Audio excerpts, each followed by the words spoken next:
winning ticket in the state's $27 million lottery, and folks, it wasn't me. Believe me, it wasn't me. In fact, it wasn't anybody.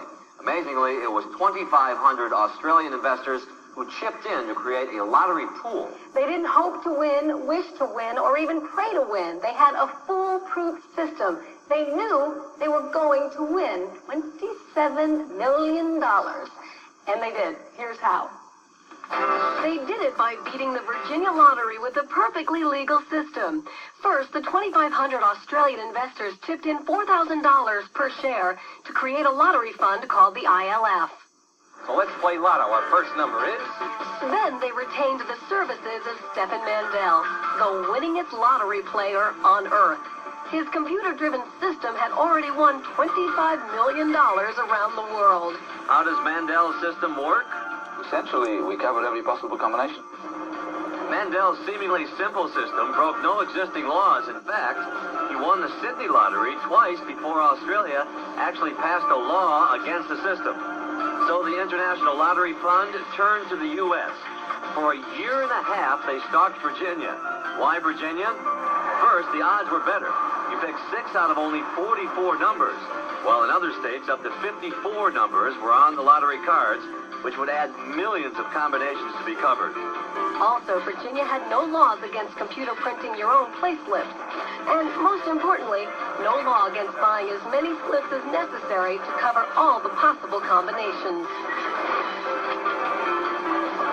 There were no rules at the time that would prevent block buying. A person could buy as many tickets as they wanted.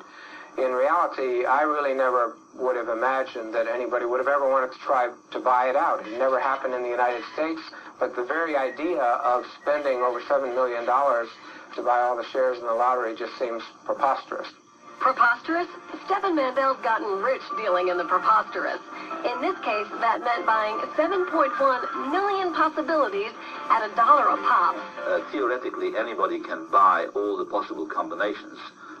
Any high school boy or girl can calculate those combinations. Nobody has ever developed a logistical system to lodge such a large amount of play slips. So how do they do it in Virginia? We use something like 20, 30 tons of paper, 30 computers, and about 12 laser printers, and there's about 16 people working there full time, so it's a major operation. With the play slips pre-printed, a way to pay for them had to be designed that wouldn't involve truckloads of cash moving through Virginia. So how was that accomplished?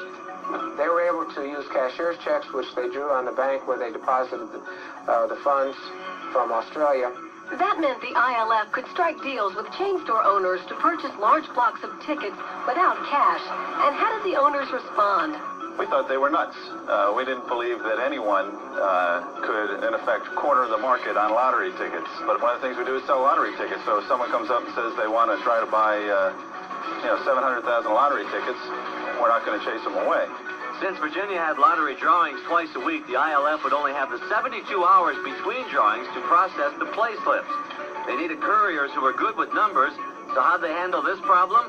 They hired dozens of accountants.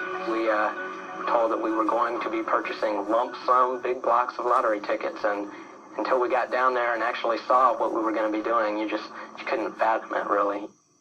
Now the ILF planning was almost complete. They had targeted Virginia, pre-printed the play slips, cut deals with lottery sellers, and hired accountants to act as couriers. But there was still one piece of the puzzle missing. Virginia pays winners over 20 years, so the winnings would have to be big enough to make the $7 million investment worth the trouble. Their target was a prize of $27 million. So let's play lotto. Our first number is... number 13. The ILF's man on the ground in Virginia was Anthony Alex, an oil man and former paratrooper. He took command of the military operation. I flew in Sunday to alert my agents that there was a possibility if the lottery rolled on Wednesday, we'd have a go. They told us to listen for the news the next morning at, I think it was 5 or 6 o'clock, and if there wasn't a winner, to get in your car and drive down to Norfolk. On Wednesday, the jackpot, now at $15.9 million, went unclaimed again. The ILF decided it was now high enough to justify their investment. So they seized the moment and went for it. It's showtime. That meant that everybody all over Virginia was heading towards the Kroger Center. Number 19. Kroger Center was a local business park that served as a command post established for the operation. It sat smack in the middle of the playing field. It gave us total access to all the stores.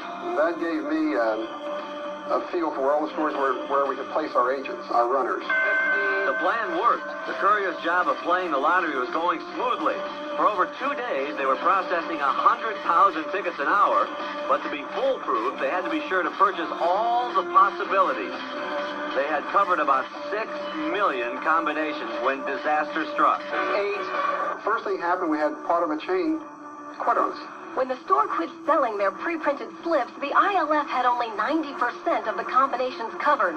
All the computer brilliance, advanced planning, and last-second panic buying couldn't hide the fact that they could now lose big time. 11. But at the end, the bottom line was, as anything that you deal with chance, it was luck. And our last number is 20. We had 5 guys looking through the boxes for the ticket. When the $27 million ticket come up, everybody was 6 feet off the ground. It was the most incredible thing in the world. But while they sweated out the results in Virginia, back in Australia, the ILF mastermind, unaware of the million unpurchased tickets, remained calm. We were the only winners, and that was it. It's a testimony to their computer skills, to their mathematical skills, that they were able to pull this off.